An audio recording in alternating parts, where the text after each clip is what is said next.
Նարեկ, ես ուզում եմ այս անգամ մենք խոսենք հետևյալի մասին։ Գտնվելով մեր պետության աշխարհաքաղաքական դիրքից ելնելով, աշխարհագրական դիրքից ելնելով ու պայմանավորված աշխարհաքաղաքական զարգացումներով, տես, հիմա մենք ունենք 4 հարևան. Իրանի Իսլամական Հանրապետությունը, Վրաստանը, Ադրբեջան, Թուրքիա։ Այո։ Հիմա հետաքրքիր մի հատ աշխարհաքաղաքական զարգացումներով պայմանավորված այնպիսի իրականություն է այսօր, որ կա խնդիր գերտերությունների կողմից գեներացված ու վաղուց արդեն շատ շուտվանից այդ պլանը գծված, սենց ասած, մեզ համարել օբյեկտիվ շատ անհրաժեշտ մի հարց է առաջացել Թուրքիայի ու Ադրբեջանի հետ ունենալ բաց սահմաններ։ Ես միշտ իմ ամբողջ կյանքում հասկացել եմ ու դա դոգմա է երևի, որ պետությունը ինքը պիտի բոլոր հարևանների հետ ունենա բաց սահմաններ, բայց այստեղ նորմալ կենսագործունեության համար մի կարևոր բայց այդ պետությունը պետքա ի զորու լինի պաշտպանել սեփական անվտանգությունը մեկ, երկրորդը իր դաշնակից ու բարեկամ պետությունների շահերը չբերելով ու չհամադասելով կամ չբախելով մեկ երրորդ պետությունների շահերի հետ։ Հիմա քանի որ ես վերջերս արդեն կոնկրետ դա օրակարգային հարց է դարձել ու մեր երկրի ղեկավարությունը ուզում են, որ անպայման այդ սահմանները բացվի ու դրանով պայմանավորված կոնկրետ ինչ անվտանգային խնդիրներ ունենք ու ինչա մեզ սպասվում կոնկրետ այս կառավարության ու այս ղեկավարի պայմաններում, եթե այդ ճանապարհները բացվի։ Նախ մի քիչ միջև այդ հարցի քննարկման անցնել եք, ուզենայի երկու բառով ասեի, այդ ինչա նշանակում բաց ու փակ սահմաններ, էլի։ Հիմա ըստ էության մենք երրորդ հանրապետության հենց հիմնադրման օրվանից մինչև հիմա այդ երկընտրանքի առաջ միշտ էլ կանգնած ենք եղել, ունենալ փակ սահմաններ, պաշարված ամրոցի կարգավիճակ, թե գնալ կոնֆլիկտի լուծման, գնալ փոխզիջումային տարբերակով կոնֆլիկտի լուծման եւ բացել տարածաշրջանային ենթակառուցվածքները, սահմանները եւ ունենալ այնպիսի իրավիճակ, երբ Հայաստանը կարա գոնե տնտեսական առումով հարաբերվի ու շփվի իր հարևանների հետ։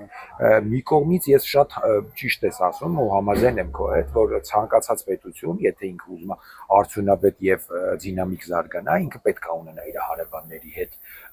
բաց սահմաններ, առավել եւս մեր աշխարհաքաղաքական դիրքը հաշվի առնելով Հայաստանի, որ մենք ելք դեպի ծով չունենք, մենք շատ կոմունիկացիաներից ու ենթակառուցվածքներից տարածաշրջանային մեկուսացված ենք, եթե փակենք պահում մեր սահմանները Ադրբեջանի ու Թուրքիայի հետ, բայց մյուս կողմից էլ կար այդ կոնֆլիկտը, կար Արցախի հարցը, որը կարևորագույն խնդիրն էր մեր առջև ծառացած, երևի թե չեմ սխալվի, եթե ասեմ, որ այս երրորդ հանրապետության ամենամեծ խնդիրը եւ հայ ժողովրդի այս վերջին 35 տարվա մեջ ամենամեծ խնդիրը եղել է Արցախյան հարցը։ Եթե առաջ չգնանք երրորդ հանրապետությունը նայենք 94 թվականից նայենք, լավ 94 թվականի հրադադարից հետո նայենք, որ եղել է կարևորագույն հարց Արցախյան հարցը, որը որ մենք պետք է լուծեինք եւ պետք է լուծեինք հայկական շահի տեսանկյունից եւ պետք է չլուծեինք այնպես, ինչպես եւ եղավ, այսինքն սա մենք չլուծեցինք, մենք սա ուղղակի ճիշտ ասենք պարտության մատնվեցինք ու հիմա պարտության մատնվելով հանդերձ խոսալ դեպ որ սահմանները բացենք մեր համար լավա լինելու, դա էլ է արդեն մի քիչ այդքան էլ տրամաբանական չի, ես չեմ ասում սահմանները պետք չի բացել, բայց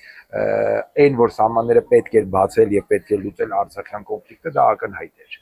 բայց չէր կարելի բացված սահմանների եւ տարածաշրջանային հաղորդակցությունները բացելու այսպես ասած խաթր հանձնել Արցախը էլի ընդ որում հանձնել ախր այդ հանձնելն էլ կարելի էր անել շնորհքով չէ կանգնել ասել ախպեր ես չեմ կարա դիվանագիտական ճանապարհով այս հարցին լուծում տամ ես չունեմ այդքան ներուժ հոգնել ենք մենք ու չենք ուզում երեխա սպանել եկեք տանք կամ ես նվեր եմ տալիս մարդիկ ինչ արեցին 21 թվականին մանդատ ուզեցին որ Արցախը պահեն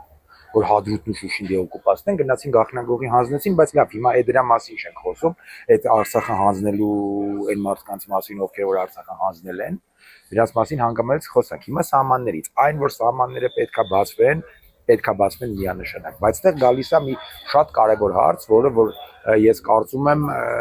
ամենաարդիականն է։ Լավ, եթե մենք բացում ենք սահմանները, արդյոք Հայաստանը ունի անվտանգային ներքին անվտանգային այնպիսի ռեսուրս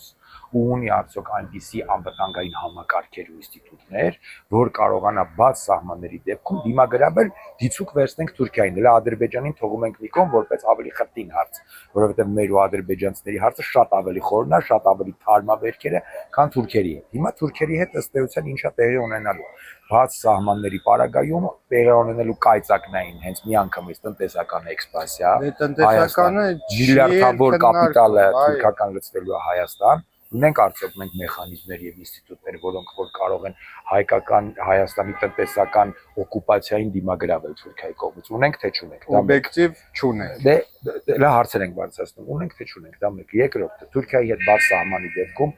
շատ կարևոր է նաեւ մարդկային հոսքը,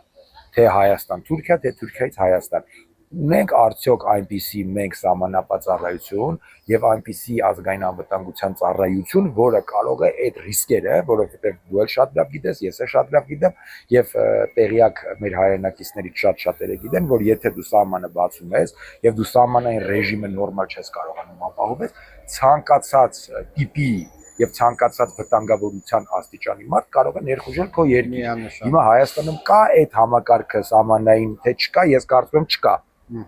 Օբյեկտիվորեն չկա։ Մենք դրան չենք պատրաստվել երբեք, բայց նաև սուբյեկտիվ մարդիկ իրենց գործի մասնագետը չեն, որ կարողանան դա։ Եվ երրորդը շատ կարևոր մի հանգամանք է կա, լավ, բացում ենք մենք տարածաշրջանային ենթակառուցվածքները դիցուք Թուրքիայի հետ։ Հիմա պետք է հստակ հասկանալ, տարածաշրջանային ենթակառուցվածքները բացելը, ազատ առևտուրը ավելի շատ բերում է օգուտ Թուրքիային, ավելի շատ օգուտ բերում է Հայաստանին, ինչքանով է Հայաստանին վնաս, ինչքանով է Հայաստանին օգուտ։ Հիմա նման հաշվարկներ եղել են թե չեղել, որտեղ օրինակ մի հատ հարց տամ, էլի, շատ պրիմիտիվ հարց է, էլի կասեն մենք էլի գնում ենք պամիդորից ենք խոսում, բայց դե հիմա պամիդորը մեր հազարավոր հայրենակիցների եկամուտի աղբյուրն է։ Հիմա եթե Թուրքիայի հետ սահմանը բացում ենք, օրինակ մեր գյուղմթերքի գները կտրուկ ընկնում են, արտահանումը չկա դեպի Ռուսաստան, փակվել է սանկցիաների տակ է։ Հիմա ինչ է լինելու մեր գյուղատնտեսության վիճակը։ Իսկ արի չմոռանանք, որ գյուղատնտեսությունը մեր հնայի բավականին մեծ տոկոսն է զբաղեցնում եւ բացի դրանից էլ հնայի տոկոս զբաղեցնելուց էլ մի կողմ գյուղացիները, մեր հայրենակիցները ապրում են այդ գործով։ Հիմա եթե Թուրքիայից էժան պամիդորը կոպիտ ասած գալիս է Հայաստան, ներքին սպառման շուկան լրի փոխվում է, սկսում են առնել արդեն թուրքական արտադրանք, ու մեռնում է մեր արտադրությունը։ Ավելի լավ պրոդուկտ կգա, քան այստեղ կարող է որակապես ավելի լավ։ Ու տեքստիլն էլ, օրինակ տեքստիլ արտադրությունը, Հայաստանի տեքստիլ արտադրությունը մի րոպե մեռնելու է, որովհետև Թուրքիան խոշորագույն երկիր է տեքստիլ արտադրության, Հայաստանի տեքստիլ արտադրությունը մեռնելու է, գյուղատնտեսությունը մեռնելու է, անվտանգային հարցերն արդեն նշեցինք։ Հիմա հարց. լավ է թե վատ է սահմանը բացելը։